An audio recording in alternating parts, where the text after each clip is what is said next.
around a place where you've planted trees, you start to get a little bit worried. And you can see, that's a pretty big deer actually.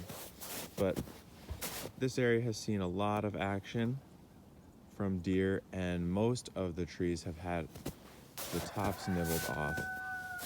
But something interesting that I've tried out that seems like it might be working, hey Tucker, is planting Jerusalem artichokes right in and around the trees. So you can see in one season of growth, these Jerusalem artichokes have hit maybe 10 feet tall, and right in there, there's some apple trees planted that you kind of can't even really see from a few feet away. And the idea was that they would sort of protect them from browse. And I probably could have even gotten them a little bit closer, but it seems to have actually done that so far, and it's not as though the deer were far away. They were walking right up to the edge of this apple and did not take off the terminal bud. So that's kind of promising. There's another one right over here that I imagine that they will hit eventually. But this whole row here has trees planted in it. Here's the top of a mulberry. And then it's hazelnut, more apple, and peaches. And so basically you can see down this row, it's alternating peaches with hazelnuts. And in the whole thing, I just put Jerusalem artichokes kind of everywhere. And let's see what we've got over here. More deer tracks. And you can see here, they nipped off the top of this oak, and they nipped off the top of this hazelnut, and they touched that peach a little bit, but not much. And that's an area where there's a break in the Jerusalem artichokes. And then over here, we've got more of a clump of Jerusalem artichokes. You see the deer path coming through to the side. And is there damage on this one? A little bit, but not much. So let's see what happened on the other side of this road. On this side, I did not plant any artichokes.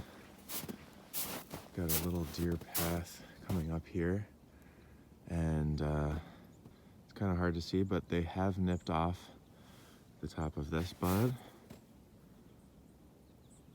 That one. That one's got a little rip. That one. So it's still very early in the winter and definitely inconclusive, but there's some strong evidence so far. It seems like pretty helpful to have planted those Jerusalem artichokes in and around the other plants. And yeah, they can be aggressive enough to shade them out. Of course, you know, in one season from a tuber, these Jerusalem artichokes can get 10 feet tall or more, and they can shade out. South is basically that way, and so they are casting some shade on the seedlings that I'm really trying to grow, the woody perennials. But it's also, of course, it is a crop, and we can dig these out and eat them. And in addition, they can preserve terminal buds on the woody perennials, because really what you need is to make sure that those terminal buds don't get killed. On certain species, they can take a lot of browse on the sides. In fact, that's sort of how a lot of trees evolve, is this peach has put on, this peach is a seedling and it's put on a lot of laterals, and you don't really need or want all of these to turn into real branches in the end.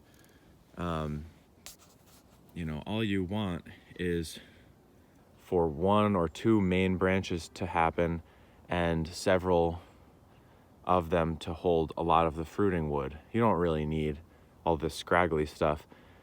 And that probably is an evolutionary adaptation of the tree to allow for a bunch of browse from rabbits, from deer, whatever it evolved with the most.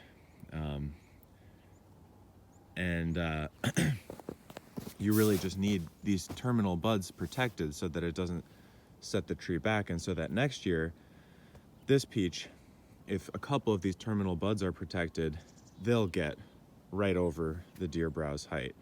And then all the lower stuff can be browsed off in an average year, and it's no problem. Of course, this can be done without planting. I could come in and crack some of these off when the soil is soft and just stick them in the ground so that you have a whole mess of nonsense that you wouldn't be able to stick your face in. That's kind of the idea. If you can put enough stuff in the ground so that it would be very uncomfortable to stick your face in near the terminal buds, that's what counts. Of course, I like the idea of planting that there, and the Jerusalem artichoke growth in the spring is highly preferred by deer. They love it. And so it can really distract them enough away from the woody perennials that you're trying to ultimately end up with. But so far, pretty promising. Perennial crop in its own right, beautiful, incredible for pollinators, and then also serving this protective function of the more long-term tree plantings. This beech doesn't have anything planted around it, and you can see by the roughness of the cut there that was a deer. They sort of grab the end of the branch and just kind of rip it off. It's not a terribly bad cut, but it's not quite a very clean cut, you can see. And I'll find some other rabbits in a minute. Here's an apple tree that I planted in the north, in the shade to the north of this red oak. And you can see the bottom was pruned off by rabbits, which really look like pruning shears. And this is another good example of that lower growth being something that trees put out kind of to deal with that excess of browse. And not the worst growth for a shade-grown apple tree. It might take a long time to get out into the light here, but behind it is actually quite a nice view of the sky. So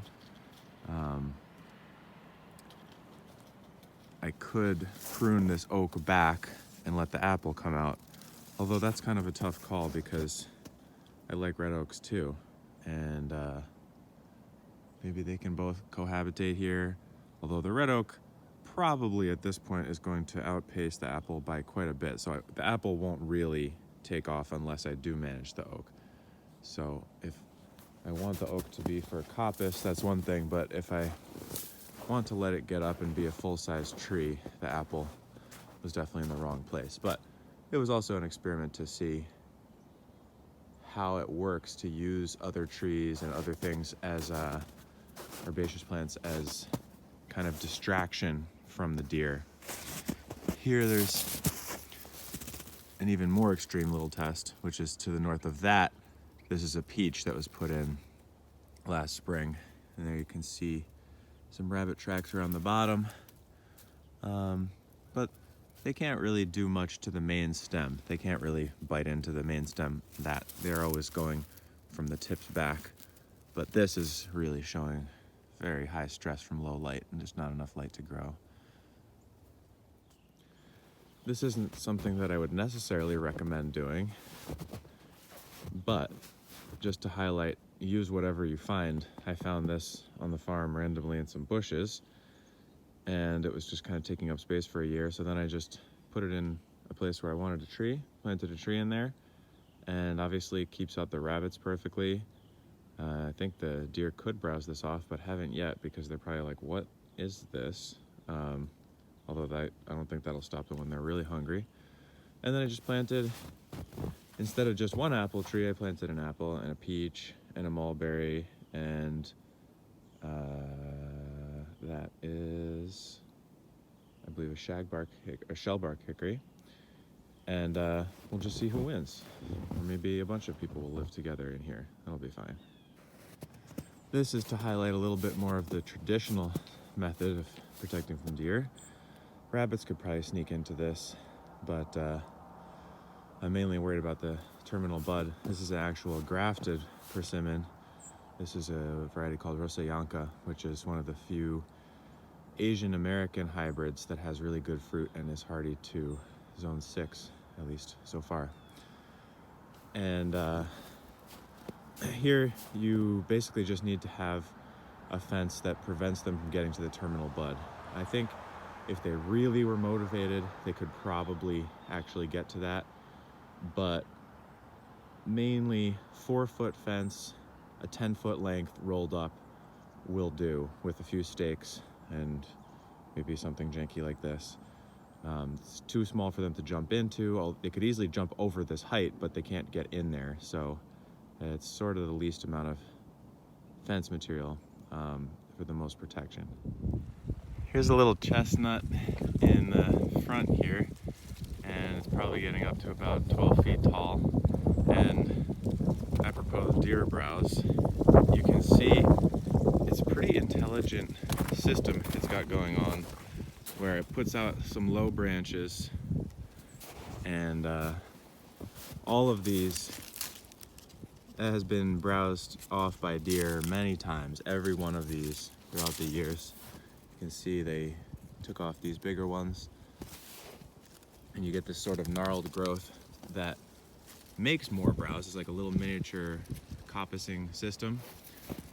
And it only really needs one main stem to get above that. You know, this main stem looked like this 2 years ago, and one out of all of them gets above the deer browse, and that's off to the races. And then it still has this stuff down here to feed rabbits and deer for the winter.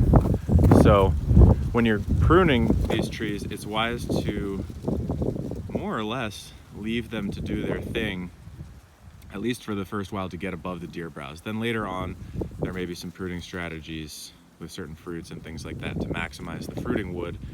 But yeah, maybe let them figure it out how to get past the deer and rabbits on their own to a certain extent.